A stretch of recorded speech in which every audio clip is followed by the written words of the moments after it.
करके खोल देने का और फिर आपको जो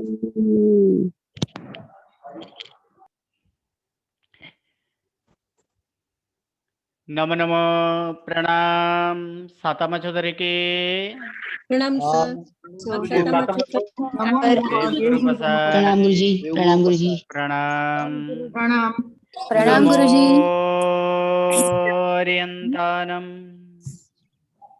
नमो सिद्धाणम नमो आयर्याणम नमो वज्झायाणम नमो लोये सब्बसाहूनम येषो पंचनमुक्कारो शब्बपावप्पणासनो मंगलाणं च सव्वेसिं पढमं हवै मंगलम् अज्ञानतिमिरान्धानां ज्ञानञ्जनशलाकया नेत्रम् उन्मीलितं येन तस्मै श्रीगुरवे नमः। तस्मै श्रीगुरवे नमः। संस्कृत पाठ। गुरुजी, हाँ जी गुरुजी આપણે નામી અનામી સમાન અસમાન એકવાર ફરી લઈ લેજો ને સમજાવશો? ઓકે જરૂર આપણે કરી દઈશું. આપણે લાસ્ટે આપણે છેલ્લે આપણે કરીશું જ. અત્યારે સામાન્ય પહેલા એકવાર પાઠ લઈ લઈએ પછી આગળ જે છે એ આગળ આનાથી આગળ આપણે બધું જ આપણે ડિસ્કશન કરીશું. પ્રણામ ગુરુજી. ઔનું જરા સંધિ કહેશું ચાલે? हाँ जी ચલો પ્રણામ ગુરુજી. પ્રણામ. આપણે આ બધું અમારે મોઢે રાખવાનું, નામી અનામી હા બરાબર છે. જરૂર જરૂર આ બધા આપણે મોઢે કરવાનું. એ કમસે કમ મોઢે ન હોય તો યાદ તો આવવું જોઈએ કે આને આ વસ્તુ કહેવાય છે, આને આમ કહેવાય છે. એ વસ્તુ આપણે મોઢે આપણે રાખીએ તો એમાં બેસ્ટ છે, સૌથી સારું છે. એટલે વારંવાર આપણે આ જ વસ્તુ અહીંથી આપણે કરીશું કે એને આપણે યાદ કરતા જ જશું. ક્યારેય આપણે ભૂલવાનું નહીં. આપણે યાદ તે પ્રમાણે એનો યાદ આપણે કરતા જ જશું. જેથી આપણે છેલ્લા પાઠ સુધી 25મા પાઠ સુધી એટલે કે જે 25મો જે પાઠ છે, જે 25મો ક્લાસ છે એટલે 25મો ક્લાસ સુધી આપણે યાદ રાખીએ. પ્રણામ. તો આપણે સંસ્કૃત ભાષા મધ્ય ફરી એકવાર પ્રવેશ કરીએ. પ્રણામ ગુરુજી. એ પ્રવેશ કરતા અહીં પ્રથમ કે ભાષા માટે આપણે ફરી એકવાર જોઈ લઈએ કે ભાષા જે છે એ ભાષા એ બટવૃક્ષ સમાન છે. ભાષા એ બટવૃક્ષ સમાન છે અને એ જે વટવૃક્ષ જે છે એ વટવૃક્ષથી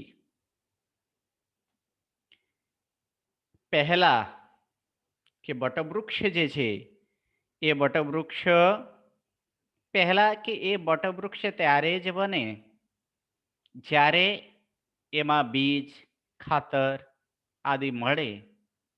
તો અહીં બીજ સ્વરૂપે એ વર્ણ જ્ઞાન એ બીજ સ્વરૂપે છે. શબ્દ જ્ઞાન તેના અંકુર સ્વરૂપે છે, અંકુરિત સ્વરૂપે છે. જ્યારે વાક્ય જ્ઞાન તે પલ્લવ સમાને છે અને સંપૂર્ણ ભાષાનું જ્ઞાન એ વટવૃક્ષ समाने છે. चले अब आगे बढ़ते हैं कि संस्कृत भाषा में प्रवेश करने से पहले इस संस्कृत भाषा की जो मुख्य पाया, मुख्य आधार है, वो आधार एकमात्र कोई अगर आधार हो तो वो आधार है वर्ण। तो वर्णों का हम फिर से एक बार देख लें। 2 क्लास में हम वर्णों देख चुके हैं।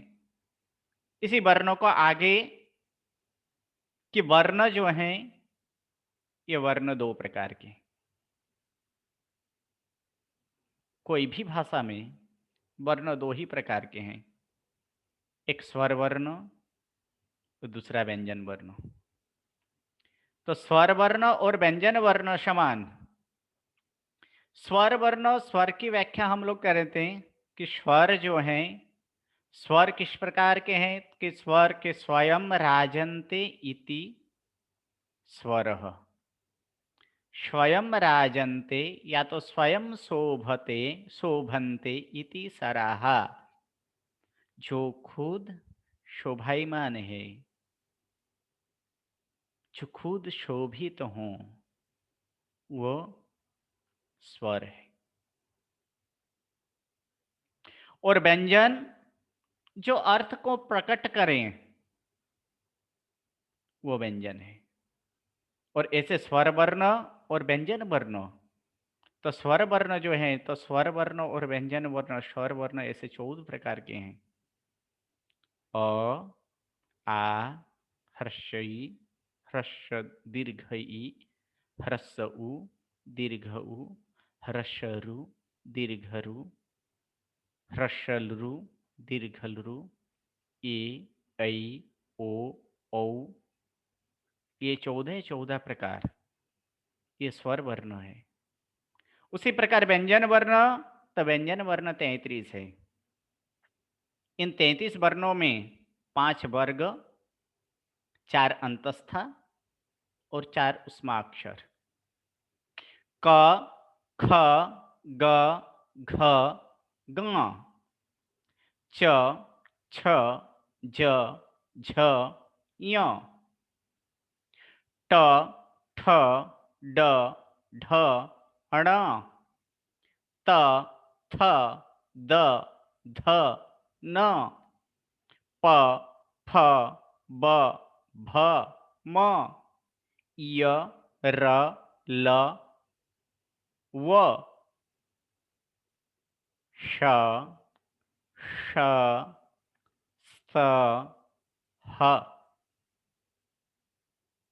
ये व्यंजन है, यानी कुल व्यंजन टोटल 33, कुल स्वर 14, कुल मिलाकर कुल वर्णों की संख्या 47, यानी 47 वर्ण है।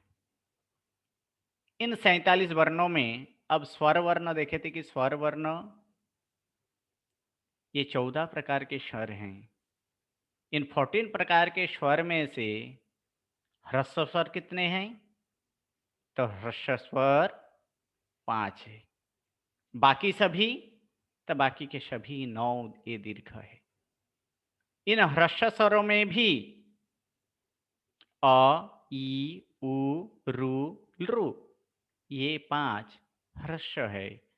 आ, ई, उ, रु, लृ, ए, ऐ, ओ, औ, ये जो 9 है, ये 9 दीर्घ स्वर है। ये 9 प्रकार के ये दीर्घ स्वर है। इनमें जिनका वर्ण है, अर्थात जो परस्पर एक दोनों के साथ ही होते हैं, वो वर्ण है। और वो वर्ण अवर्ण, ई वर्ण, उ वर्ण, रु वर्ण, लृ वर्ण, ऐसे 5 वर्ण। और 5 वर्ण के कुल अक्षर, कुल स्वर 10 है, क्योंकि एक वर्ण में 2 अवर्ण में अ और आ, ई वर्ण में ह्रस्व ई दीर्घ ई, उ वर्ण में ह्रस्व उ और दीर्घ उ, रु वर्ण में ह्रस्व रु और दीर्घ रु, लृ वर्ण में ह्रस्व लृ और दीर्घ लृ। और 4 प्रकार के कार है, जो कार से सूचित हों, ऐसे 4 है। कौन कौन से? एकार, ऐकार, ओकार, और औकार, ये 4 ये कार से सूचित है। इन 14 वर्णों में नामी कितने हैं?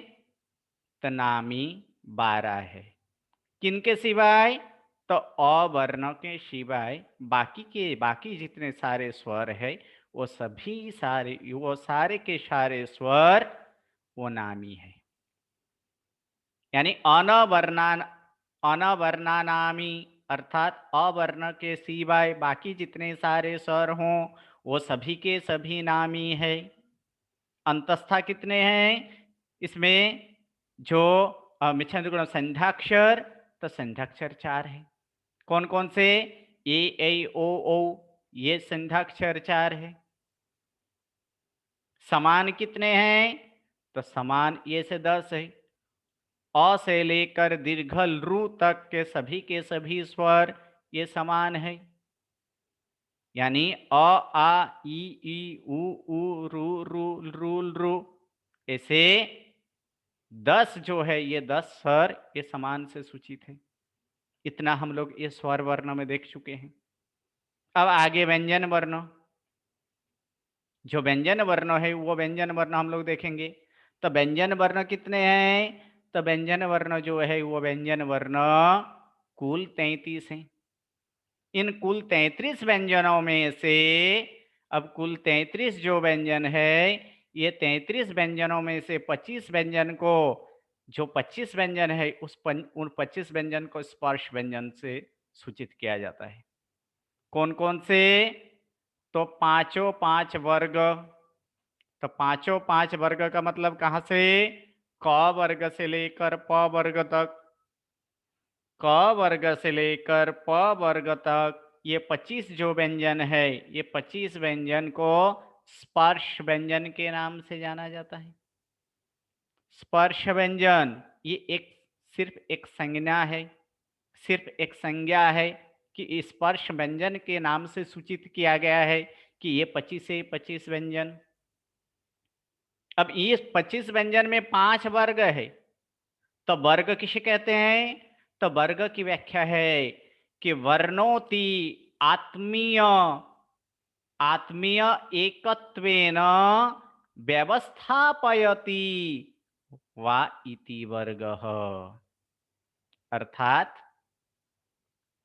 कि 5 व्यंजनों की जो एक ग्रुप अर्थात एक समूह, उन समूहों को ही वर्ग बोला जाता है, उन समूहों को ही वर्ग कहा जाता है। 5 व्यंजनों की समूह, उन समूहों को ही वर्ग बोला जाता है। तो ऐसे जिनमें 5 की जोड़ी हो, यानी 5 की समूह हो, ऐसे कितने वर्ग हैं? ऐसे कुल वर्ग कितने होंगे? 5। कौन कौन से? तो उनके लिए एक सूत्र है कि क च ट त प वर्गाः, क च ट त प वर्गाः, यानी क वर्ग, च वर्ग, ट वर्ग, त वर्ग और प वर्ग। यानी एक वर्ग में कितने व्यंजन होंगे? तो एक वर्ग में 5 व्यंजन होंगे। कहाँ से कहाँ तक? तो क से लेकर ग तक ये क वर्ग, च से लेकर य तक ये च वर्ग, ट से लेकर ण तक ये ट वर्ग, त से लेकर न तक ये त से लेकर न तक वो त वर्ग, और प से लेकर म तक ये प वर्ग। बाकी में 4 की संख्या है, लेकिन वर्ग की व्याख्या की क्या है कि वर्ग की व्याख्या कि 5 वर्णों की जो समूह हो उसे वर्ग कहा जाता है। ये 5 वर्गों की समूह उसे वर्ग कहा गया है। तो ऐसे वर्गों के 5 वर्ग है। कौन कौन से? क वर्ग, च वर्ग, ट वर्ग, त वर्ग और प वर्ग।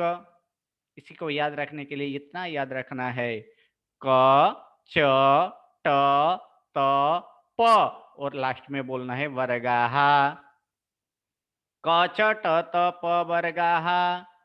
ये 5 वर्गों की पहली अक्षर, प्रथम अक्षर जो हैं, ये प्रथम अक्षर, ये क च ट त प, यानी ऐसे वर्ग कितने हुए कि 5 वर्ग हुए। कौन कौन से? तो क वर्ग, च वर्ग, ट वर्ग, त वर्ग और प वर्ग। एक वर्ग में 5-5 की संख्या। अब वर्ग की 5वां अक्षर, यानी वर्ग के जो 5वां अक्षर है वो कौन से हैं? तो वर्ग की जो 5वां अक्षर है वो ग, य, ण, न और म, ऐसे 5 अक्षर है। तो ग, य, ण, न, म, ऐसे 5 जो अक्षर है वो 5 अक्षर हम लोग देखेंगे कि ग, य, ण, न, म, ये 5 है। 5 लास्ट वाला ये जो 5 है, ये 5 जो वर्ग के अंतिम स्थान में हो तो वह अनुनासिक से नाम, अनुनासिक व्यंजन के नाम से जाना जाता है। अर्थात इनका उच्चारण नाक से होता है। इनका उच्चारण नाक से किया जाता है। ग, य, ण, न, म, इसलिए इसे अनुनासिक भी बोला जाता है। ये 5 वर्ग तो देख लिए। आगे अब देखेंगे ये चारों चार क्या है? तो ये 4 जो है, ये 4 जो है कि य, र, ल और व। कौन से? य, र, ल और व, ये किनके नाम से जाना जाता है? तो ये जो है ये अंतस्था के नाम से जाना जाता है। ये अंतस्था के नाम से जाना जाता है। ये अंतस्था य, र, ल, व अंतस्था है। क्यों? तो वर्गस्य अन्ते तिष्ठति इति अंतस्थाः। वर्गस्य अन्ते तिष्ठति अथवा तिष्ठन्ति इति अंतस्थाः। क्योंकि वर्ग के अंतिम, तो वर्ग के कहां पे आए कि प, ये लास्ट वर्ग है, और वर्ग के अंत में यानी वर्ग के बाद तुरंत ही इसका स्थान है, इसलिए अंतस्था बोला गया है। कौन सा? य, र, ल और व, ये अंतस्था है। ये 4 अंतस्था के नाम से सूचित है। ये चारों 4 अंतस्था के नाम से सूचित है, यानी य, र, ल, व, ये अंतस्था है। वर्ग देख लिए, अंतस्था देख लिए, अब आता है उष्मा अक्षर, जिनकी उच्चारण से उष्म अर्थात गरम, ये गरम हवा निकले, पवन निकले, वायु निकले, उसे उष्माक्षर बोला जाता है। जिन अक्षरों की उच्चारण से सिर्फ ये उष्मा गरम हवा निकले, उसे उष्माक्षर बोला जाता है। तो ऐसे उष्माक्षर कितने हैं? तो ऐसे उष्माक्षर सिर्फ 4 है। कौन कौन से? तो ये 4 है तालव्य, मूर्धन्य, दंतस और ह। ये 4 तालव्य, मूर्धन्य, दंतस और ह, ये 4 उष्मा अक्षर के नाम से सूचित है। अब 33 व्यंजन में क्या है कि 5 वर्ग, 4 अंतस्था और 4 उष्माक्षर। 5 वर्ग, 4 अंतस्था और 4 उष्माक्षर, कुल मिलाकर ये 33 व्यंजन हुए। सिर्फ इतना ही है कि इतना ही नहीं, और एक स्टेप हम लोग आगे बढ़ते हैं। इससे और एक स्टेप आगे बढ़ते हैं कि अनुनासिक। तो अनुनासिक भी हम लोग देख लें कि ये जो 5 है वर्ग के जो 5वां अक्षर ग, य, ढ़, न और म, ये पांचों पांच अनुनासिक के नाम से जाना जाता है। ग, य, ड़, न और म, ये पांचों पांच अनुनासिक। क्लियर यहां तक सभी के सभी को कि वर्ग कितने हैं? तो वर्ग 5 वर्ग है। कितने वर्ग है? कि 5 वर्ग। कौन कौन से 5 वर्ग है?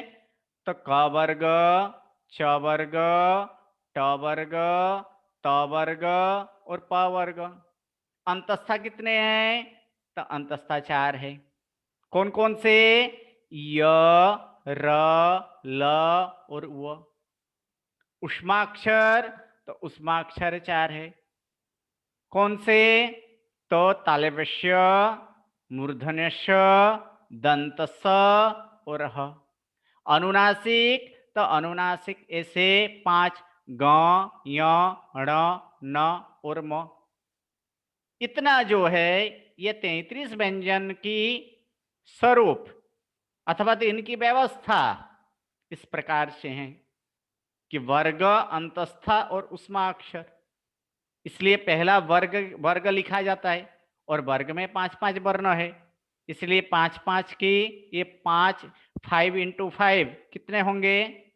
25। फिर 4, फिर 4, यानी कुल व्यंजनों की संख्या कितनी है? कुल व्यंजन 33 यानी 33 इस प्रकार के व्यंजन है। अब आगे जाते हैं कि धुट वर्ण। अब एक नया शब्द आया, धुट वर्ण।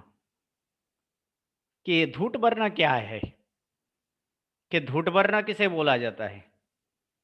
कि धुट वर्ण ये क्या है? कि ये धुट वर्ण, तो ये भी एक नाम से सूचित है। ये भी एक नाम से सूचित है धुट वर्ण। यानी धुट वर्ण में क्या आएंगे? तो इतना याद रखना, वर्ग की 5वां अक्षर, वर्ग के 5वां अक्षर यानी वर्ग के 5वां अक्षर कौन सा है? ग, य, ण, न, म।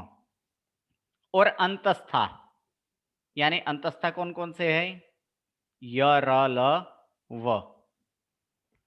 वर्ग के 5वें अक्षर और अंतस्था, इनके सिवाय बाकी के जितने सारे व्यंजन है सभी के सभी व्यंजन धुट व्यंजन है। फिर से एक बार, वर्ग के 5वां अक्षर और अंतस्था के सिवाय बाकी जितने सारे व्यंजन हो वो सभी के सभी व्यंजन धुट वर्ण के नाम से जाना जाता है। वर्ग के 5वां अक्षर, 5वें अक्षर और अंतस्था, तो वर्ग के 5वें अक्षर कौन कौन से हैं? ग, य, ण, न और म। ये वर्ग के 5 अक्षर है और ये 5वां अक्षर है। और अंतस्था, अंतस्था में, अंतस्था से क्या, अंतस्था से कितने अक्षर सूचित है? कितने व्यंजन सूचित है? 4। कौन से 4? तो य, र, ल और व। यानी कुल कितना अक्षरवाद करना है? कुल व्यंजन कितने हैं? 33। इनमें से 5 + 4 9, ये 9 अक्षर बाद करें तो फिर कितना रहता है? 24। 24। ये 24 जो है, ये 24 ये धुट वर्ण के नाम से जाना जाता है। यानी वर्ग के 5वें अक्षर और अंतस्था के सिवाय बाकी जितने सारे व्यंजन है उन व्यंजन को धुट व्यंजन के नाम से जाना जाता है। अब कौन कौन से आएंगे धुट व्यंजन में? तो धुट व्यंजन में क्या क्या आएंगे ये भी एक बार देख लेते हैं कि धुट व्यंजन जो है, ये धुट व्यंजन में क, ख, ग, घ। फिर आगे च, छ, ज, झ, ट, ठ, ड, ढ, त, थ, द, ध, प, फ, ब, भ। ये कितने हुए? 5 into 4 यानी 20। ये 20 और फिर 4 कौन से?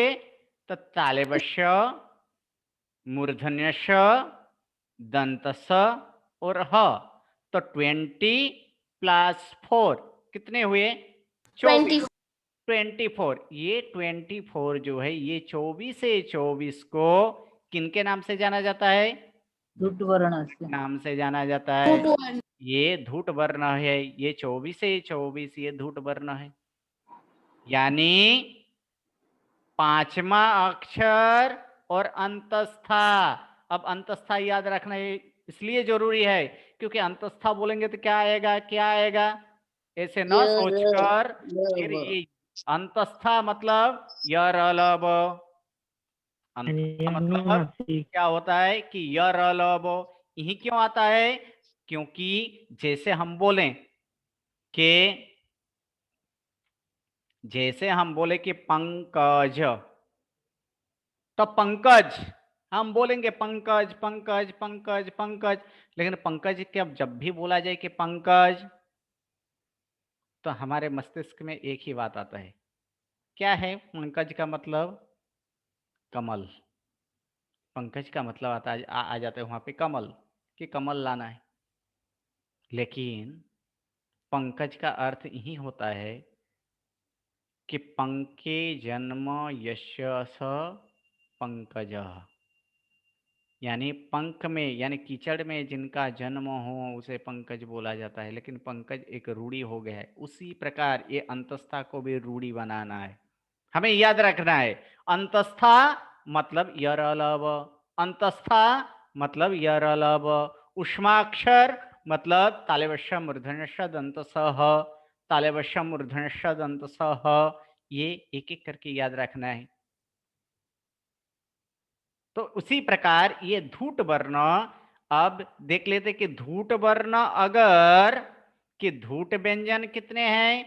कि धूट व्यंजन 24 अब प्रश्न, अब गुरुजी बोलो। मुझे एक सवाल है। लास्ट 10 मिनट में पूछ लेना। ठीक है। अब ये 24 जो है ये 24 धूट वर्ण हुए। तो अब पूछते हैं कि अधूट वर्ण कितने होंगे? अधूट वर्ण कितने आएंगे? 24 वर्ण धूट वर्ण है तो अधूट वर्ण कितने? 9। ओके, और कोई? 9। 23 हाँ 9 plus 14. 23 राइट। 23 राइट है, 9 रॉन्ग है। क्यों? क्योंकि यहाँ पे प्रश्न क्या पूछा गया है कि धूट अधूट वर्ण, अधूट व्यंजन नहीं पूछे हैं। और कुल वर्ण कितने हैं? याद करो कुल वर्ण कितने हैं? 33. 47 47. 47 कुल वर्ण। तो कुल वर्ण में क्या आता है? 14 स्वर और 33 व्यंजन, यानी कुल मिलाकर कितने हुए? 47। अब 47 माइनस 24, 47 माइनस 24 इक्वल टू 23। हाँ ओके। एक सभी से एक सूचन, जिनके भी आजू बाजू कहीं आवाज हो रहा हो, माइक चालू हो, घर के वातावरण या तो टीवी आदि के पास हम लोग बैठे हैं, इस प्रकार के भी हों। लेकिन ये या तो फिर कोई खाना बनाते बनाते ऐसे क्लास कर रहे हैं, ऐसे इस तरह का करना ही नहीं चाहिए। प्रथम नंबर ऐसे करना ही नहीं चाहिए, क्योंकि विद्या प्राप्ति करने के स्थान शांति होना चाहिए। उस स्थान में शांति अनिवार्य होना चाहिए। अगर कोई कारणवश अगर करना पड़े तो वो प्लीज म्यूट ही रखें, अनम्यूट ना करें। ताकि दूसरे को डिस्टर्ब ना हो। बाकी जितने सारे हैं वो शांति से पढ़ सके। या तो फिर हेडफोन यूज कीजिए और हेडफोन यूज करने के बाद अब वो चालू रखें, कोई बात नहीं। चले, अब प्रश्न पूछा गया था कि अधुट वर्ण कितने हैं। तो अधुट वर्ण कितने आएंगे? 23। कितने आएंगे? 23। कैसे 23? तो इन 23 में क्या है कि व्यंजन तो 9 तो है ही। कौन कौन से 9 व्यंजन? तो वर्ग के 5वें अक्षर कितने हैं? 5वां अक्षर 5 है। कितने है कि 5 है। और फिर स्वर, पूरा के पूरा स्वर। स्वर कितने आएंगे? 14 स्वर है। यानी कुल मिलाकर 23 ये अधुट वर्ण है। अब प्रश्न थोड़ा सा चेंज करता हूं। अधुट व्यंजन कितने हैं? इनमें अधुट व्यंजन कितने हैं? 9। अधुट व्यंजन की संख्या 9 होगी। कौन कौन से? तो वर्ग के 5वें अक्षर और अंतस्था। वर्गना 5मो अक्षर અને અંતસ્થા। આ 9 ને શું કહેવાય? આ 9 ને અધુટ વ્યંજન તરીકે કહેવાય। પરંતુ જ્યારે અધુટ વર્ણની વાત કરીશું ત્યારે વ્યંજન પ્લસ સ્વર એ ટોટલ આવશે। એટલે ટોટલ વર્ણમાંથી ધૂટ वर्ण બાદ કરવાનો। कुल वर्णों से धूट वर्ण का बादबाकी करेंगे, उसको माइनस करेंगे, तो फिर जो जवाब आएगा वो अधूट वर्ण में आएगा। चलो, अब अधूट वर्ण तो हम लोग देख लिए। अब आगे देखते हैं अधूट वर्ण के बाद ये तो सिर्फ इतना ही सीखना है कि नहीं, इसके बाद और एक स्टेप आगे जाते हैं और वो स्टेप ये है कि अधूट के बाद अब घोषवान और अघोष ये भी जान लेते हैं। सामान्य से इनका अर्थ करें कि घोषवान का मतलब जिनका आवाज बड़ा हो उसे घोषवान बोला जाता है, लेकिन ये रॉन्ग है। व्याकरण के हिसाब से ये घोषवान नहीं है। घोषवान भी एक सूचित है। गुरुजी बोलो। આ ધૂટ વર્ણની વ્યાખ્યા શું સમજવાની? ધૂટ વર્ણ ઘૂટ વર્ણની હા, ધૂટ વર્ણની વ્યાખ્યા એટલું જ કે વર્ગના 5મો અક્ષર અને અંતસ્થ સિવાય બાકીના વ્યંજનોને ધૂટ વर्ण કહેવાય। पर गुरुजी आपण वर्ण નથી ને आपण વ્યંજન છે ને। હા, કારણ કે વ્યંજન પણ વર્ણમાં આવે ને, કેમ કે કુલ વર્ણના જ ભેદ છે ને। વર્ણ બે પ્રકારે જોયા, કયા કયા? સ્વર વર્ણ અને વ્યંજન વર્ણ। તો વ્યંજનની પાછળ આપણે શું કહીએ છીએ? વર્ણ કહીએ છીએ। એટલે એ વ્યંજન પણ વર્ણના જ એક ભેદ છે ને। नहीं नहीं आ बराबर છે, પણ ધૂટ વર્ણ થી 24 ઓળખાય, અધૂટ વર્ણમાં તે 23 એટલે એ ઓલા પણ લેવાના। હા, સ્વર વર્ણ પણ લેવાના અને અધૂટ વ્યંજનમાં ન લેવાના। તો માત્ર અધૂટ વ્યંજનમાં ન જ લેવાના। હા, એ જ તો। ઓકે, હવે નેક્સ્ટ અઘોષ વર્ણ। હેલો ગુરુજી, બોલો। 9 કયા લેવાના? 9 કયા લેવાના? તો 9 વ્યંજન બાકીના જે 9 રહ્યા કયા? તો વર્ગના 5મો અક્ષર। તો વર્ગના 5મો અક્ષર એટલે કયા? તો ગ, ય, ણ, ન અને મ। આ પાંચે પાંચ કેવા છે? વર્ગના 5મો અક્ષર। ક, ચ, ટ એ નહીં? નહીં, એ તો પહેલો અક્ષર છે। 5મો અક્ષર કીધું। વર્ગના 5મો અક્ષર એટલે કયું થાય? છેલ્લા વાળો છે પ, ફ નહીં। 5મો અક્ષર વર્ગના, આ ક વર્ગ છે એ ક વર્ગના 5મો અક્ષર કયા આયા? ગ આયો। ચ વર્ગનો 5મો અક્ષર ય આયો। ટ વર્ગનો 5મો અક્ષર અણ આયો। ત વર્ગનો 5મો અક્ષર ન આયો। પ વર્ગનો 5મો અક્ષર મ ગઈ આયો। વખતનો ક્લાસ એટેન્ડ, એક મિનિટ ગુરુજી, ગઈ વખતનો ક્લાસ એટેન્ડ નથી કર્યો એટલે ખ્યાલ નથી આવતો। ઓકે, આજે તો એનો પાછો એકવાર આપણે પુનરાવર્તન કર્યું ને કે અનુનાસિક આજે વર્ગનો 5મો અક્ષર છે। હા, એટલે જે 5મો છે એમાં ત से लेकर न तक, क से लेकर म तक, उसके आगे का छूट गया है। क से लेकर આની અંદર હવે કોઈકને કઈ પ્રશ્ન હોય આપણે છેલ્લે આપણે ડિસ્કસ કરીશું, છતાં એકવાર કહી દઈએ, વર્ગના પાંચમો હા. અક્ષર એટલે કયા? તો દરેક વર્ગના પાંચમો અક્ષર ગણવાનો. તો વર્ગ કેટલા છે? 5 વર્ગ છે. કયા કયા? હા. ક વર્ગ, ચ ક, વર્ગ, ચ, ટ વર્ગ, ત ત. વર્ગ, પ વર્ગ. દરેક હા. વર્ગના હા. પાંચમો અક્ષર લઈએ એટલે કયા કયા થાય? દરેક વર્ગના પાંચમો અક્ષર એટલે ક વર્ગના પાંચમો અક્ષર કયો આવે? ગ, ગ આવે. ચ વર્ગનો ય. ચ, ય, ટ વર્ગનો ણ અણ. અણ. ત વર્ગનો ન. ન પ વર્ગનો મ મ. મ, એટલે વર્ગના પાંચમા અક્ષર કેટલા થયા? ગ ય ણ ન મ 5. 5 થયા. આ જે હા. 5 એને અંતસ્થા. તો અંતસ્થા કોને કહેવાય? તો ય ર લ વ. આ 9 જે છે, આ 9 ને બાદબાકી કરો એટલે 24 એ ધૂટ વર્ણ થાય. અને આ 9 શું કહેવાય? અધૂટ વ્યંજન તરીકે કહેવાય. શું કહેવાય? અધૂટ વ્યંજન. વ્યંજન. ઓકે, ચલો નેક્સ્ટ અઘોષ વર્ણ. નેક્સ્ટ આપણે શું જોશું કે અઘોષ વર્ણ.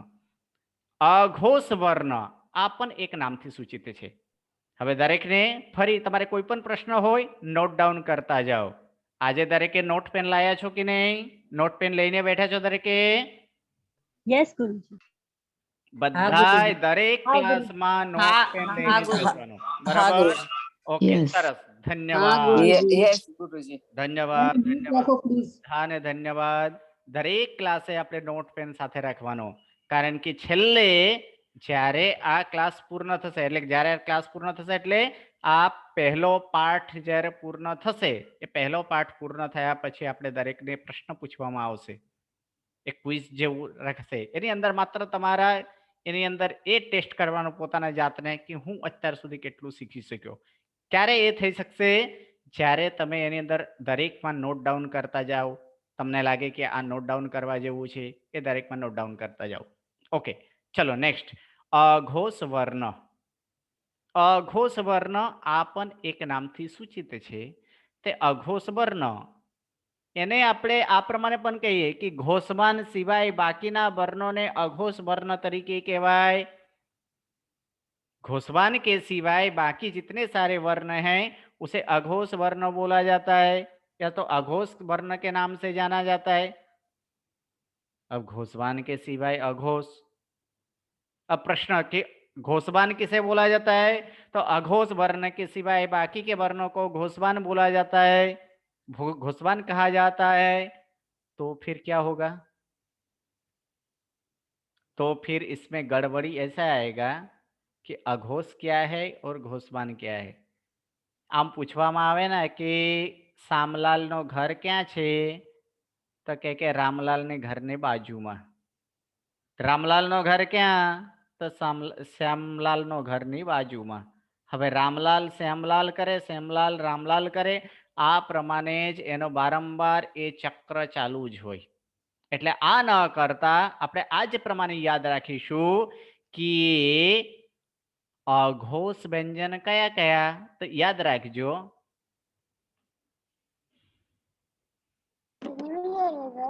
आ व्यंजन के अघोष वर्ण. अघोष वर्ण. अघोष व्यंजन कहो कि ये व्यंजन पर वर्णोनी अंदर समावेश थाय छे ने, એટલે अघोष वर्ण थी આપણે નામથી જાણીશું. ठीक. हाँ, कितने हुए गिन लीजिए पहले, कौन कौन से हैं जहां पे इसका राउंड किया गया है. कितने हैं? 13. 13. सही है.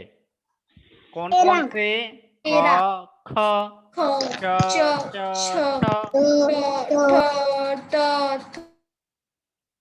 क, ख, च, छ, ट, ठ, त, थ, प, फ और तालव्य मूर्धन्य ष और दंत स.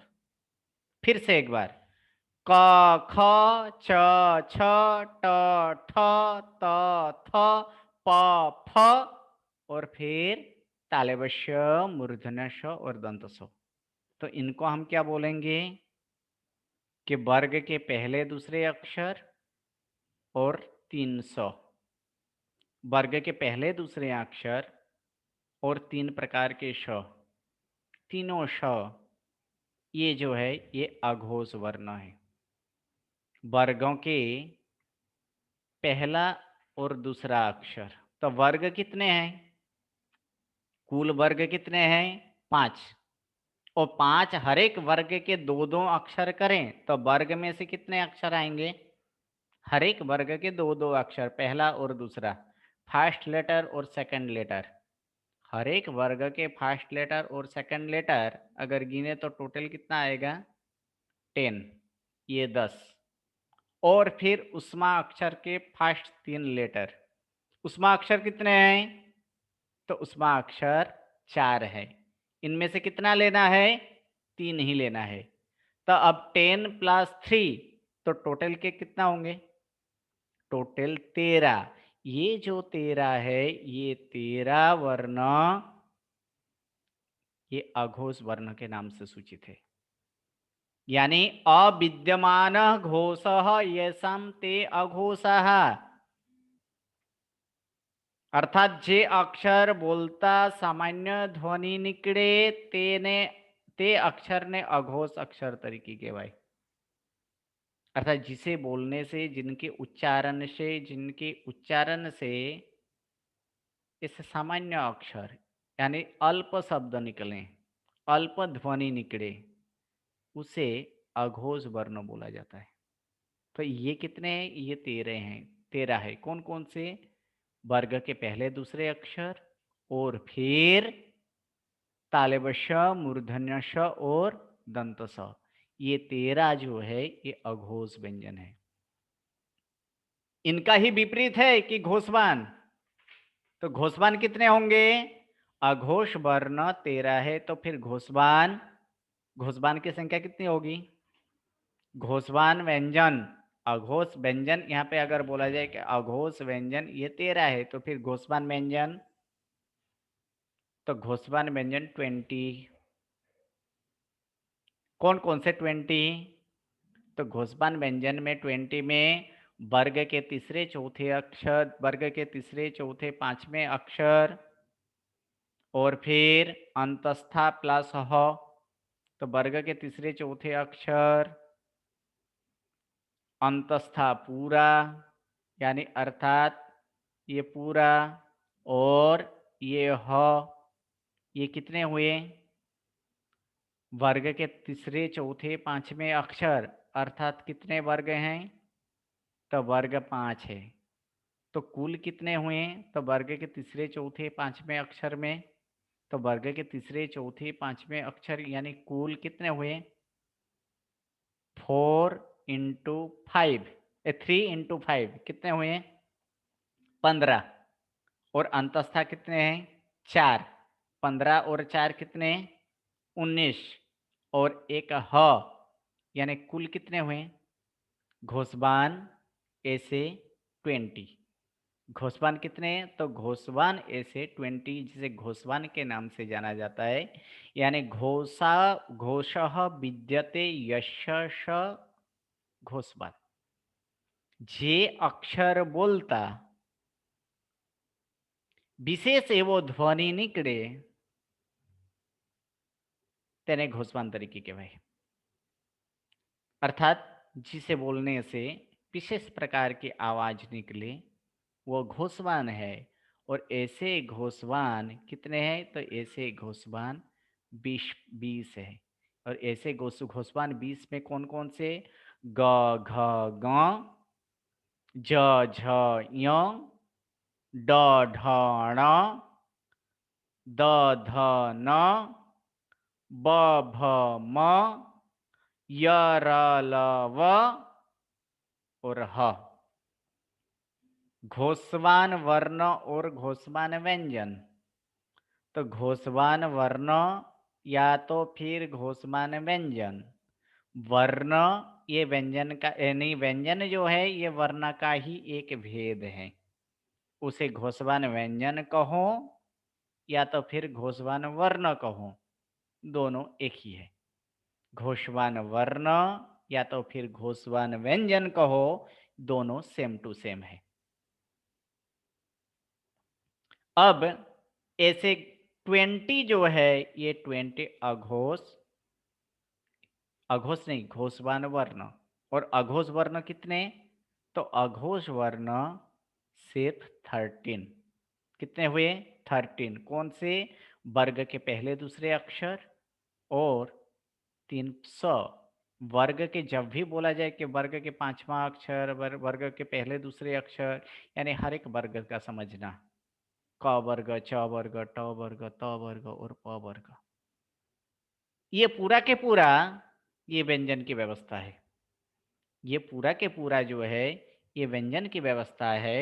ये पूरा व्यंजन में कि क वर्ग वर्ग आए, अंतस्था, उष्मा अक्षर, अनुनासिक, धूट वर्ण, अघोष वर्ण, घोषवान वर्ण, ये पूरा के पूरा ये व्यंजन की व्यवस्था है। अब इनके आगे हम लोग देखेंगे, लेकिन इनमें से अगर किसी को कुछ भी क्वेश्चन हो, प्रश्न आंसर हो, प्रश्न हो, वो फिर देखते हैं एक एक करके। पर्व भाई, पर्वशा, पर्वशा, ओके नो साउंड। सौमी बेन, हाँ जी बोलो, हाँ बोलो, हाँ बोलो। સર અઘોષ વર્ણ 20 આવે તો આપણે સ્વર ના ઉમેરવાના હોય? અઘોષ વર્ણની અંદર નહીં, માત્ર અઘોષ વર્ણ જ્યારે કહીએ ત્યારે આ 13 જ સમજાય છે। એ નામથી જ સૂચિત છે, અઘોષના નામથી જ તે સૂચિત છે। એની અંદર કોઈ એવા સ્વર નહીં ઉમેરવાનો। અને ઘોષ વર્ણમાં સ્વર ના ઉમેરાય સર? ના, ઘોષબાનમાં પણ આટલા આ 20 જ આવશે। અઘોષમાં 13 છે, ઘોષ અને અઘોષ બંનેમાં વ્યંજનની ગણતરી થાય, સ્વર વર્ણની નહીં। હા જી, એની અંદર વ્યંજનની થવાની છે, એની અંદર સ્વરની નહીં। અને સર આપણે જે શ જે આપણે અનુનાસિક આપણે શ છે જે ઉષ્મા છે એમાં જે આપણે ગુજરાતી ને હિન્દીમાં પેલો શ આવે છે, આમાં એ પાછળ આવે છે, તો એનું પર્ટિક્યુલર કારણ ખરું? આ કારણ એ જ છે કે પહેલા એનો જે છે કે એક એક કરીને જોવા જઈએ કે પહેલો શ છે તે જીભને નીચે, દાંતની નીચેના ભાગના અડવાનો છે, જ્યારે પછી બીજા જે છે એની અંદર થોડો એવા હાવા નીકળશે, ઉષ્મા અક્ષર એટલે કે ઉષ્મા એવો પવન નીકળશે, જ્યારે ત્રીજો છે એ જીભ અને દાંતની સાથે ટચ થવું જોઈએ, કારણ કે એનો જે છે ઉચ્ચારણ સ્થાનમાં પ્રથમ સ્થાન છે તાલવ્યનો, એટલે તાલવ્ય શ બતાવેલો છે। બીજો સ્થાન એના પછી મૂર્ધન્યનો છે, એટલે તે મૂર્ધન્ય શ બતાડ્યો છે। એના પછી અંતે દંતનો છે, એટલે દંતો સ થ એના પછી છે। જે ઉચ્ચારણ સ્થાન છે ને એનો ઉચ્ચારણ સ્થાન એના પછીના ક્લાસમાં આવશે કે ઉચ્ચારણ સ્થાન દરેક વર્ણોનો ક્યાં ક્યાંથી ઉચ્ચારણ કરાય। એમાં જે 8 ઉચ્ચારણ સ્થાન છે એ 8 ઉચ્ચારણ સ્થાનમાં આ બધા સૌપ્રથમ કંઠ છે, પછી તાલુ છે, પછી મૂર્ધન્ય છે, પછી ઓષ્ઠ છે, અને છેલ્લે દંત છે।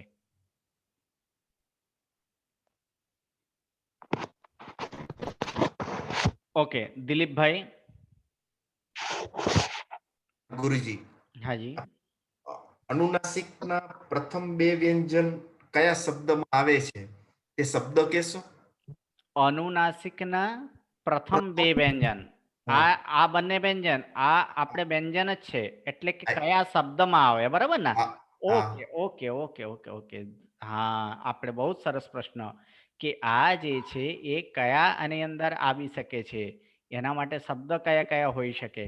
સરસ, તો એની અંદર આપણે એક શબ્દ આની અંદર હું અહીં લખું છું, ઉપર એકદમ વ્યંજનની સાથે જ આની અંદર લખું છું, જેમ કે આ લખીએ કે આપણા શરીરના જ કે શરીરના જે ભાગો છે, હાથ, પગ, આંગળી વગેરે, આ બધાને શું કહીએ છીએ આપણે? અંગ। અંગ કહીએ છીએ, એટલે આ અંગ આ પ્રમાણે લખાય, અંગોપાંગ। આ થયો। હવે કોઈ, હા એટલે આ થયો અંગ થયો।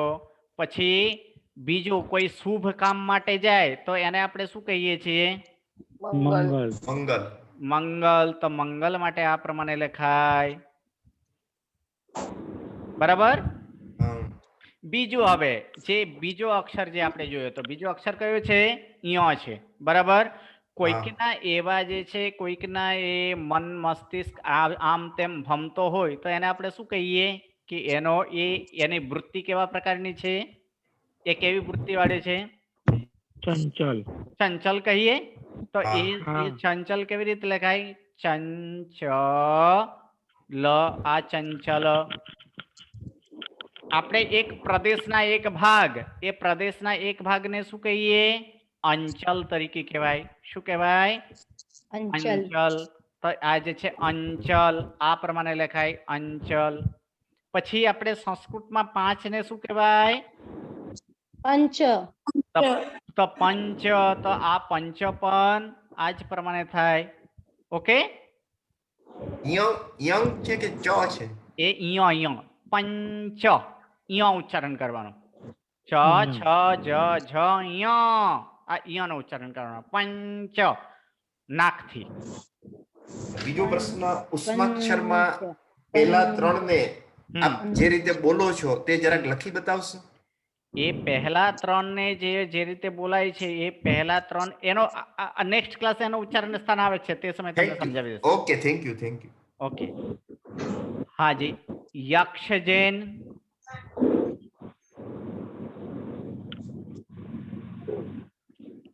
यस सर मूर्धन्य मूर्धन्य का मीनिंग क्या है मूर्धन्य उनका भी मीनिंग है वो भी नेक्स्ट क्लास में हम लोग देखेंगे कि जहाँ पे उनका उच्चारण स्थान है ना कि उच्चारण स्थान शरीर के एक ऐसे भाग है मुख में कि जहाँ से उनकी उच्चारण होती है वो मूर्धन्य भी नेक्स्ट क्लास में देखेंगे ठीक है सर जी। सर जी घोषवाण में स्वर नहीं गिने जाते वो भी तो वर्ण है स्वर हाँ सही है लेकिन मैं पहले ही बोला कि ये सारे शब्द क्या है सांकेतिक शब्द है सांकेतिक मतलब ये एक संकेत के लिए लिखा गया है क्या है संकेत दिया गया है कि इन शब्द से इतने का ही ग्रहण करना okay okay Agar forum Ben પ્રણામ સર પ્રણામ સર આપણે અઘોષ માટે એક સંસ્કૃતની લાઈન બોલી હતી અવિદ્યમાન કરીને એકવાર રિપીટ કરો ના ઓકે અઘોષ માટે એ છે કે અવિદ્યમાનઃ ઘોષઃ येषां તે અવિદ્યમાનઃ ઘોષા અથવા ઘોષઃ येषां તે એટલે કે જે બોલતા એનો વિશેષ ધ્વનિ ન નીકળે અથવા તો અલ્પ ધ્વનિ નીકળે તેને અઘોષ તરીકે કહેવાય okay sir thank you okay Sangitaben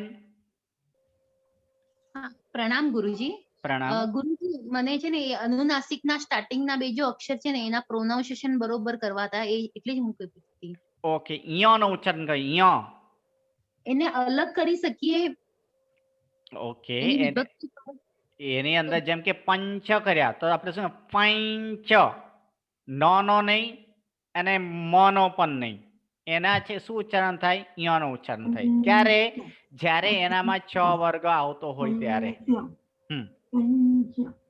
પંચ અંચ કંચ કિંચિત ગુરુજી એને અલગ પાડીને લખી શકશો આપ આપણે આ પ્રમાણે પ પછી ય અને ચ પ ન્ય ન્ય હા ય ય ય ય બોલવાનું ય ય ઓકે ઓકે હા હિમાંશુ ભાઈ પ્રણામ ગુરુજી પ્રણામ ગુરુજી મારે પૂછવું હતું જે રીતે આપણે ઘોષ વર્ણમાં આપણે કીધું કે વર્ણના ત્રીજા ચોથો ને પાંચમો અક્ષર અંતાવસ્થાના અક્ષર ને ઉષ્માક્ષરનો એક અક્ષર તો 14 સ્વર ક્યાં જશે પછી એમાં ના એની અંદર પહેલા જ કીધું કે એ સાંકેતિક વર્ણ છે આ સાંકેતિક શબ્દ છે એ 14 સ્વર એ સ્વરમાં જ આવશે પણ ઘોષવાન વર્ણ જ્યારે કહેવાય ત્યારે માત્ર અભિષય જ સમજાય છે તો પછી આને ઘોષવાન વર્ણ આપણે વર્ણ કહો કે વ્યંજન કહો એ જ છે વર્ણોને જ એક ભાગ વ્યંજન તરીકે છે અચ્છા ઠીક છે ઓકે હાજી જયદીપભાઈ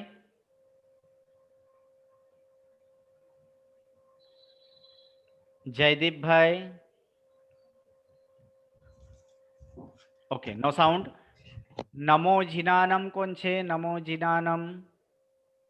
હા નમો જીણાનામ સર હાજી મને છે ને આ અઢૂટ વર્ણનું જે તમે ડિસ્ક્રિપ્શન આપ્યું હતું ને એ એક વખત પાછા સમજાવશો જરા. અધૂટ વર્ણ એટલે ધૂટ સિવાયનો જે હોય તે બધા જ અધૂટ તરીકે કહેવાય છે. પણ એના અંદર જે તમે આપણે જે લખાવ્યા છે એ ટોટલ કેટલા છે એના અંદર, એટલે આપણે એના સ્વર પણ ગણીએ છીએ ને, સ્વર 14 અને પ્લસ બીજા પ્લસ જે 9 વ્યંજન. હા 9, એટલે એ બધા અઢૂટ વર્ણમાં આવે છે ને. હા, અધૂટ વર્ણમાં બધા અને જે અધૂટ. ખાલી 9 છે એ એ કેમાં આવે અધૂટ છે? વ્યંજન, અધૂટ વ્યંજન. એ અધૂટ વ્યંજન. Okay, thank you. ગુરુજી, હાજી બોલો. આ જેમ અધૂટ વર્ણની અંદર સ્વર અને વ્યંજન બંને સંમિલિત છે, બરાબર. એમ ધૂટ વર્ણમાં વ્યંજન જ છે, એમાં સ્વરનો સમાવેશ નથી થતો? ના, એની અંદર સ્વરનો સમાવેશ નથી થતા. એ વ્યવસ્થા જે રીતની છે કે એ એમાં રીતે સ્વર છે, એ રીતે જ, કારણ કે ધૂટ વર્ણથી આ જ સાંકેતિક શબ્દ, આ બધા એક એક સાંકેતિક શબ્દ છે. એટલે અધૂટ વર્ણ કહી શકાય, પણ ધૂટ વ્યંજન જ કહેવાય કે ધૂટ વર્ણ પણ કહી શકાય? ધૂટ વર્ણ કહો કે ધૂટ વ્યંજન કહો એક જ છે.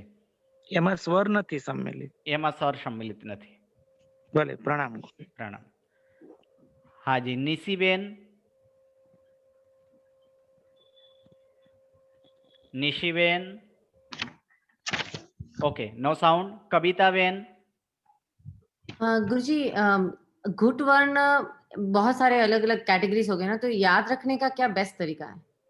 याद रखने का बेस्ट तरीका ये 2 बार 5 बार इसको याद कर लीजिए कि धूट वर्ण यानी कितने आएंगे?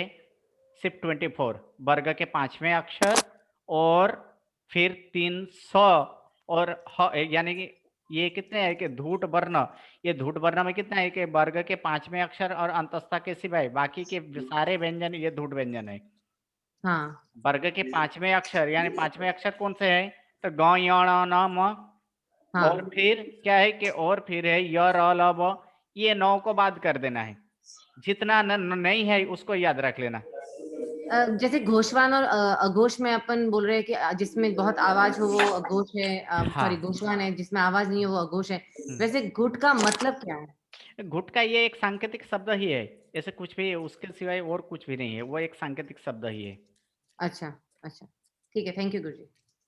ओके, निराली नलिनी बेन। हाँ, प्रणाम। प्रणाम। आपने ગયા વખતે સંધ્યાક્ષરનું વાત કરી હતી, જે 4 કારની, એમાં ઔ નું જરા ચારે સંધિ કહેશો પ્લીઝ? ઔ જે છે એ ઔ નો જે છે એ ઔ અવર્ણ અને ઓ की ઔ, બરાબર? અવર્ણમાં શું આવે? અ પ્લસ ઓ કરો તો પણ શું થાય? ઔ થાય। અચ્છા, એટલે અ પ્લસ ઔ કરો તો પણ શું થાય? ઔ। ઔ થાય।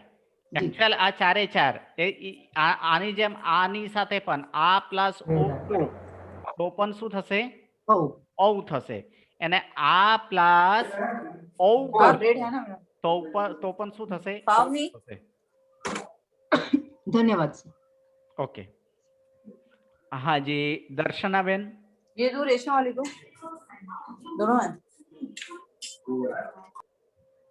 Okay, no sound. Tanushka Raka कौन? तनुष्का राका। हाँ जी दर्शना बेन। प्रणाम गुरुजी। प्रणाम। मुझे अघोष वर्ण और घोष वर्ण में वापस एक बार समझाइए ना। अघोष वर्ण जो है, अघोष वर्ण क्या है कि वर्ग के पहले दूसरे अक्षर यानी हर एक वर्ग के पहला और दूसरा अक्षर और फिर 300, इतना ही अघोष वर्ण है।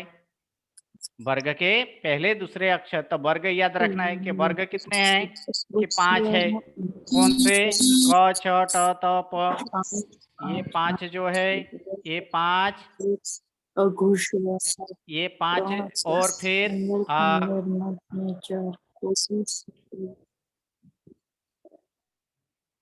ओके, वर्ग के 5 यानी वर्ग के ये जो क छ ट त प, ये 5 वर्ग है के है, ये हर एक वर्ग के पहले और दूसरे अक्षर और 300, इतना ही अघोष है। धन्यवाद। और बाकी के सारे व्यंजन वो घोषवान है, तो बाकी के सारे कितने आएंगे? तो ये अघोष में पहला दूसरा आ गया, तो फिर वर्ग के कितने अक्षर हैं कि एक वर्ग में 5 अक्षर है, ठीक है? तो उनमें से कौन कौन से है? तीसरा, चौथा, पांचवा अक्षर, हर एक वर्ग का तीसरा, चौथा, पांचवा अक्षर। और क्या नहीं लिए? तो अंतस्था नहीं लिए, ये अंतस्था पूरा आ गया। और एक ह है, ये पूरा के पूरा ये घोषवान है। तो इसकी व्याख्या कैसे कर सकते गुरुजी?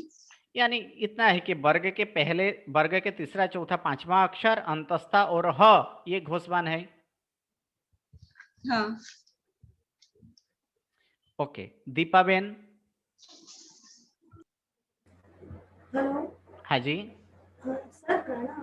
પ્રણામ. તમે સ્ટાર્ટિંગ તમે કંઈક ઇન્સ્ટ્રક્શન્સ આપ્યા હતા તો મારું મિસ આઉટ થઈ ગયું હતું. તમે પાછું રિપીટ કરશો સર? શેનો અવાજ તમારા બરાબર નથી સંભળાયો વ્યવસ્થિત? सर आपने स्टार्टिंग में कुछ इंस्ट्रक्शंस दिए थे तो मेरे मिस आउट हो गए हैं, तो आप वापस रिपीट करेंगे? किनके? वो आप पे जो है ना, आप इसमें देख लीजिए, यूट्यूब में आपको मिल जाएगी। ठीक है, ओके। हितार्थ सा। प्रणाम गुरुजी। प्रणाम।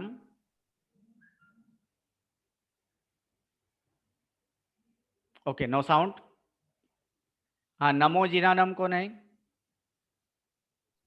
हाँ, नमो जीनानम सर। सर आपसे ये रिक्वेस्ट करनी थी कि सब लोगों के जो वीडियोस है ना, कोई खाना बना रहा है, कोई सो रहा है, ये सबके वीडियोस आपके यहाँ से आप ऑफ कर सकते हैं ना, और माइक भी ऑफ कर सकते हैं। जब भी किसी को सवाल पूछना हो तभी आप अनम्यूट कीजिए। अननेसेसरीली वो डिस्ट्रैक्शन हो रहा है सब लोग।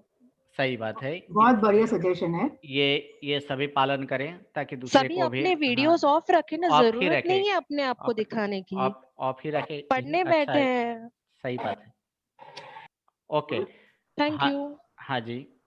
એક મારે પૂછવાનું હતું કે આપણે રૂ છે તો આ પણ ર પ્લસ ઉ થયું તો એને કેમ સંધ્યાક્ષરમાં ના, એ રૂ નથી, રૂ એ સ્વર છે। આપણે જે રૂ બોલીએ છે ને એ રૂ एक्चुअल अलग अलग जगह तेने अलग अलग ने उच्चारण थाय छे। અહીં ગુજરાતીમાં તેને રૂ કહીએ છે।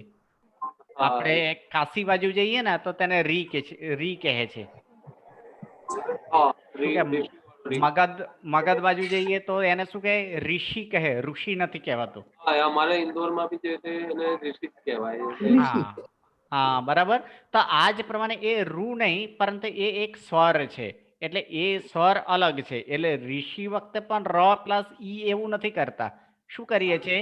રૂ જ આપણે જે હોય છે એ જ આપણે લખીએ છીએ, એટલે તે સ્વરની વિભાગમાં છે, તે વ્યંજન નથી। રૂ નું કેવી રીતે? રૂ નો એનો ઉચ્ચારણ તમારે એ મંત્રાક્ષરમાં આવે। જી। ક્લીમ, ક્રૂમ, ક્રામ, આ બધા જે છે ને એ બધામાં જે ક્રૂમ, તો ક્રૂમમાં શું આવશે? એ લૃ આવશે। ક અર્ધ અને લૃ, ક્રૂ આ પ્રમાણે થશે તે સમય। જી। ઓકે, ચલો નેક્સ્ટ ક્લાસે આગળ આપણે જોશું કે આ જ વ્યંજનને આગળ વધારીશું। પણ તમારે એક કામ કરવાનું છે હવે નેક્સ્ટ ક્લાસે જ્યારે પણ આવો, જેટલા જણ પણ અહીંયા તમે જેટલા પણ છો, કેટલાક તમારે શબ્દ એ સંસ્કૃતમાં શોધી લાવવાના છે। તમારે જેમ કે વાત કરીએ તો કે શાકભાજીના અથવા તો રોજિંદા એવા કેટલાક જે શબ્દો હોય એ શબ્દ તમારે સંસ્કૃતમાં, ન આવડતો હોય તો ગુજરાતીમાં પણ શોધીને લાવજો। ટ્રાય કરજો ક્યાંયથી તમને મળી જાય એવા શબ્દ તમારે એમાં શોધીને લાવવાના છે। જેમ કે કહીએ કે ભાત, તો ભાતને શું કહેવાય? તો ભાત ઓદનમ। શું કહેવાય છે? ઓદનમ। અત્યારે ગરમીના અત્યારે સીઝન આવ્યા છે એટલે ખાધા પછી આપણે શું કરીએ? છાશ પીએ છીએ, તો છાશ શું કહેવાય? તક્રમ। દરરોજ દૂધ પીએ છીએ તો દૂધને શું કહેવાય? દુગ્ધમ। બરાબર છે। એવા જેટલા શબ્દો હોય તમે જોઈને આવજો। આપણે નેક્સ્ટ ક્લાસે મળીશું। નમો નમો, પ્રણામ। નમો ઓર્યંતાનમ, નમો સિદ્ધાનમ, નમો આયર્યાનમ, નમો વજ્જાનમ, प्रणाम गुरुजी। पंचनमंगारो सब्बवापनासनं मंगलानं च सभ्यस्य मंगलमं हवै मंगलम। गुरुजी।